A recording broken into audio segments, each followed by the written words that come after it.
কয়েকটা দিন পরেই নতুন একটা মাস আসতে যাচ্ছে। কি নাম এই মাসের? মাশাআল্লাহ, রমাদানুল মুবারককে আল্লাহ রাব্বুল আলামিন যে সমস্ত নির্দেশনা দিয়েছেন, যে সমস্ত কাজ আমাদের উপর অবধারিত করে দিয়েছেন, এর মধ্যে অন্যতম হলো আল্লাহ তাআলা রোজাকে ফরজ করে দিয়েছেন। ইয়া আইয়ুহাল্লাযীনা আমানু, হে ঈমানদারেরা।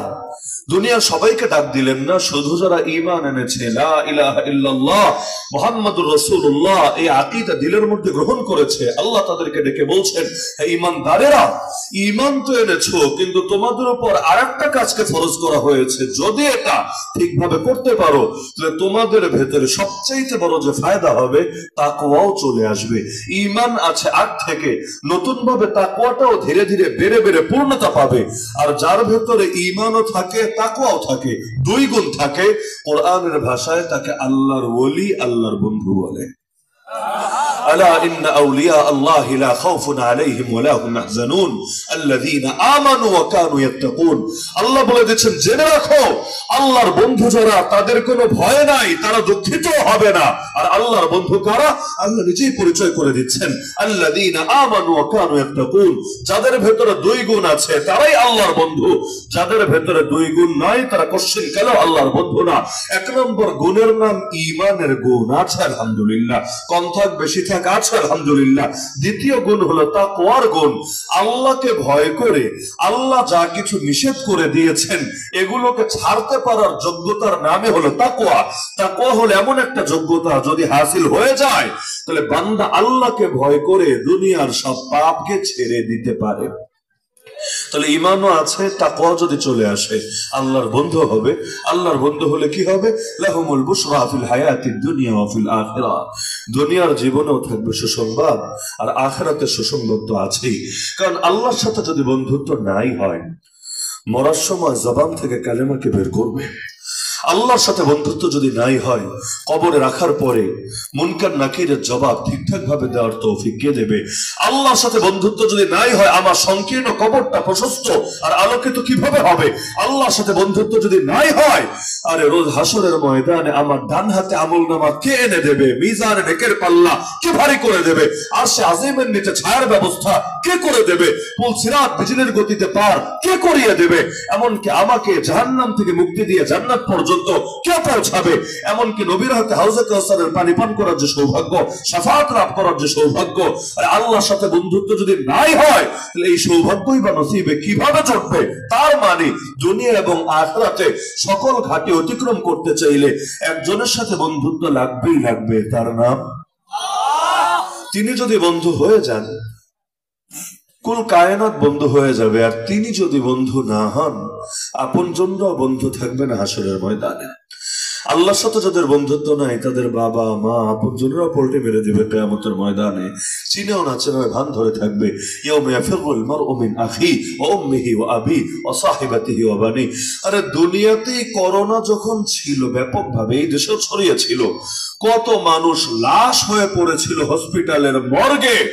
বাপ যায় নাই, মা যায় নাই, ফ্যামিলির সদস্যরা যায় নাই লাশটাকে ছুটিয়ে আনতে। কেন? দুই ভয় করে। কেউ ভয় করেছে, ও তো মরেছে মরেছে, ওর লাশ আনতে গেলে আমারও যদি করোনায় ধরে, আমারও তো মরে লাগবে।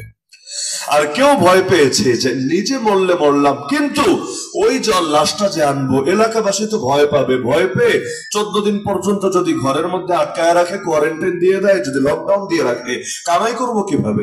দিনে আনে দিনে খাই, তাহলে 14 দিন যদি কামাই না করি, তাহলে আমি চলবো কিভাবে? আমার বিবি বাচ্চা এবং অন্যরাই বা বাঁচবে কিভাবে?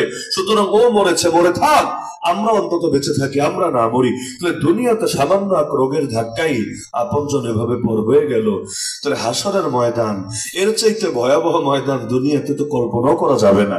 তাহলে সেই ভয়াবহ দিনে আপনজন কেমন পর হতে পারে, যে দিনের অবস্থা এতটা গুরুতর। অপরাধীরা পর্যন্ত আল্লাহকে বলতে থাকবে, আল্লাহ আর সহ্য হয় না, একটা বিচার করে দেন, একটা বিহিত করে দেন, এত কষ্টের ময়দান আর তো কিছুতেই সহ্য করতে পারছি না। এই যে বিগত দিনগুলোতে জঙ্গি ট্যাগ লাগিয়ে কত মানুষকে নির্মম ভাবে হত্যা করা হয়েছে, গুপ্ত হত্যা, ক্রস ফায়ার, আয়না ঘরে ভরে রাখা, কত সময় এমন হয়েছে জঙ্গি ট্যাগ লাগিয়ে কাউকে মারা হয়েছে, কেউ পরিচয় দেয় না, ও আমার ছেলে, ও আমার ভাই, ও আমার বাপ, ও আমার চাচা। কেন? ভয় পাচ্ছে। যদি তাকে জঙ্গি বলে মারা হয়েছে, আমি যদি পরিচয় দিই, আমারও যদি মারে, আমারও যদি গুম করে, অন্তত মিডিয়ার মধ্যে যদি মান ইজ্জত নিয়ে টানাটানি করে, তাহলে এলাকাবাসীও তো সম্পর্ক নষ্ট করে ফেলবে। তাহলে দুনিয়া সামান্য সামান্য ধাক্কাই আপন যদি এভাবে পর হয়ে যেতে পারে, হাসরের ময়দানে যে কি হবে এটা তো সহজেই অনুমান করা যায়। এজন্যই আল্লাহর কোরআন বলছে, আল আখিল্লাউ ইয়াওমাইযিন বাযুহুম লিবাযিন আদু। আরে সেদিন আপনজনরা অন্তরঙ্গরাও অন্তরঙ্গদের দুশমন হয়ে যাবে, শুধু ইল্লাল মুত্তাকিন, মুমিন মুত্তাকিরা কেউ কারো দুশমন হবে না। তারা দুনিয়াতে যেমন বন্ধু, হাসরের ময়দানেও বন্ধুই থাকবে। কারণ সবাই যদি পল্টি মারে, চীনেও যদি না চেনার ভান ধরে থাকে, হাফেজ কোরআন সুপারিশ করবে কিভাবে? শহীদ সুপারিশ করবে কিভাবে? আলেম ওলামা সুপারিশ করবে কিভাবে? আল্লাহ তাদেরকে সুপারিশের অনুমতি দেবেন নাকি দেবেন না? অবশ্যই দেবেন। তার মানে দিলে যদি ঈমান থাকে, তাকওয়া থাকে, হাসরের ময়দানও একজন আর একজনের উপকারে আসবে। দুনিয়াতে লোকে লোকের উপকারে আসে না? আসে। এবং মানুষ যদি একজন আর একজনের উপকার না করে, কেউ সমাজে চলতে পারবে না, কেউ না, সম্ভবই না।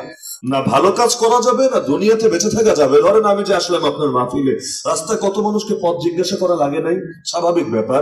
যে কোনো জায়গায় নতুন গেলে জিজ্ঞাসা করা লাগে। তারা যদি পথ না বলে, তাহলে আসাটাকে সহজ হবে না জটিল হবে?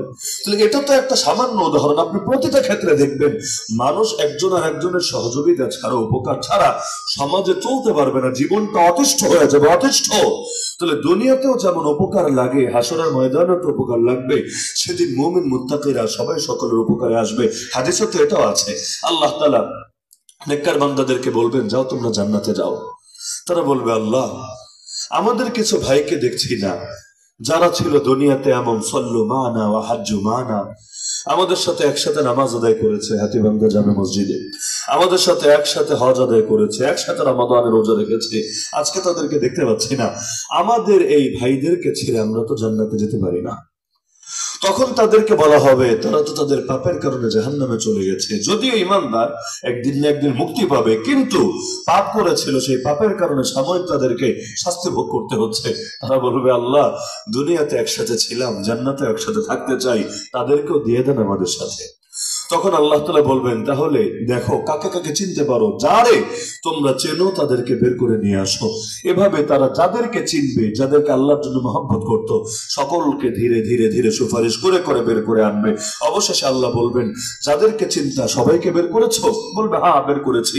বলবে, তাহলে যাদের ভেতরে ন্যূনতম ঈমান ছিল, বিন্দু পরিমাণ ঈমান ছিল, ওদেরকেও বের করে আনো। এবার খুঁজে খুঁজে তাদেরকেও বের করে আনা হবে। এরপর হাদিসে আছে, কিন্তু তাদের অবস্থা এমন হবে, আগুনে থাকতে থাকতে কয়লার মতো হয়ে গেছে। তখন তাদেরকে একটা নহরের মধ্যে ফেলা হবে, যে নহরের নাম নাহরুল হায়াত। নাহরুল হায়াত, সেই নাহরে হায়াতের মধ্যে যখন ফেলা হবে, সেখান থেকে এমন ভাবে উঠে আসবে, মনে হবে যেন নতুন করে চারা গজিয়েছে সবুজ শ্যামল রূপে, সব নাই হয়ে যাবে। তাহলে সেদিন সবাই সবার উপকারে আসবে। কখন? যদি আল্লাহর সাথে বন্ধুত্ব থাকে, দিলের ভেতরে ঈমান আর তাকওয়া থাকে।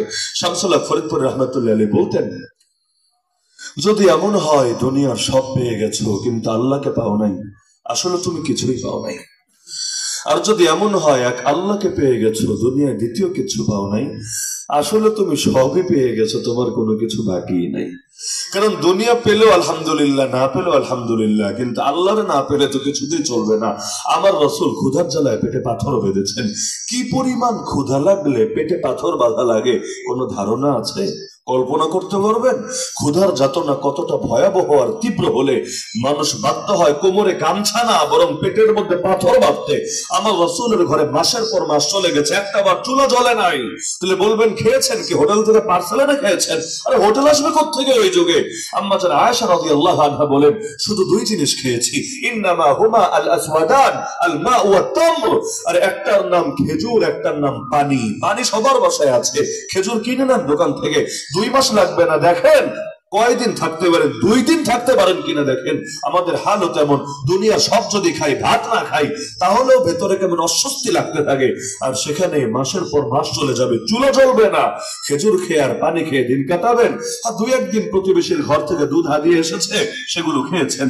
যেদিন এসেছে খেয়েছেন, যেদিন আসেন নাই তাও খান নাই। তো 3 আইটেম খান, আপনি দেখেন পারেন কিনা। পানি খান, খেজুর খান, দুধ খান, কয়দিন থাকতে পারেন দেখেন। কিন্তু আমার রাসূলকে এভাবে থাকতে হয়েছে। আমার রাসূল মোটা একটা জীবন কাটিয়ে গিয়েছেন, একটা বারের জন্য চাপাতি রুটি খান নাই, মানে নরম মোলায়েম কোমল রুটি যেগুলো খেতে অনেক মজা এবং খেতে কোনো কষ্ট হয় না। আমার রাসূল জীবনে একটা বার এরকম নরম মোলায়েম কোমল রুটি খান নাই। এমন বিছানায় শুয়েছেন, একদিন ওমর রাদিয়াল্লাহু আনহু সালাম দিয়ে অনুমতি নিয়ে ঘরে প্রবেশ করে তিনি দেখে নিজের চোখের পানি ধরে রাখতে পারেন নাই, চোখ থেকে টপ টপ করে পানি গড়িয়ে পড়তে শুরু করলো। তিনি বললেন, ইয়া রাসূলুল্লাহ, দুনিয়ার রাজা বাদশারা কত আরামে থাকে, আর আপনি দোজাহানের বাদশা, এমন বিছানায় শুয়েছেন আপনি, পিঠের মধ্যে দাগ পড়ে গেছে, আপনার যে বড় কষ্ট হয়েছে স্পষ্ট বোঝা যাচ্ছে। আল্লাহ রাসূলকে আল্লাহ এটা পর্যন্ত বলেছিলেন, আপনি চাইলে এই পাহাড়গুলোকে সোনার উপর পাহাড় বানিয়ে দেব। নবী বলেছিলেন, আল্লাহ, এই জীবন আমার পছন্দ না, আমার পছন্দ একদিন পেট ভরে খাবো, তোমার শুকরিয়া আদায় করব, আরেকদিন না খেয়ে থাকবো, সবর করব, শুকরিয়ার দ্বারাও তোমাকে খুশি করব, সবরের দ্বারাও তোমাকে খুশি করব, দুই তরিকায় তোমাকে খুশি করব, খুশি করার কোন তরিকা আমি বাদ দেব না। দুনিয়া পেলো আলহামদুলিল্লাহ, না পেলো আলহামদুলিল্লাহ, কিন্তু আল্লাহকে না পেলে কিছুতেই তো চলবে না। এক বাদশার অনেকগুলো দাসী ছিল, হেরেম ভরা দাসী, কিন্তু অনেকগুলো দাসের ভেতরে, দাসী বুঝেন তো, এখন তো নাই দুনিয়াতে, এক সময় ছিল দাস দাসীর প্রচলন। তো অনেক দাসীবাদীর ভেতরে একটা দাসীকে খুব বেশি মহব্বত করতো, ভালোবাসতো। তো হেরেম ভরা দাসী, এর মধ্যে যদি একটারে অনেক বেশি মহব্বত করে, বাকিগুলোর তো খুব ভালো লাগার কথা, তাই না? যারা একাধিক বিয়ে শাদী করেছেন তারা ভালো বুঝবেন যে একটা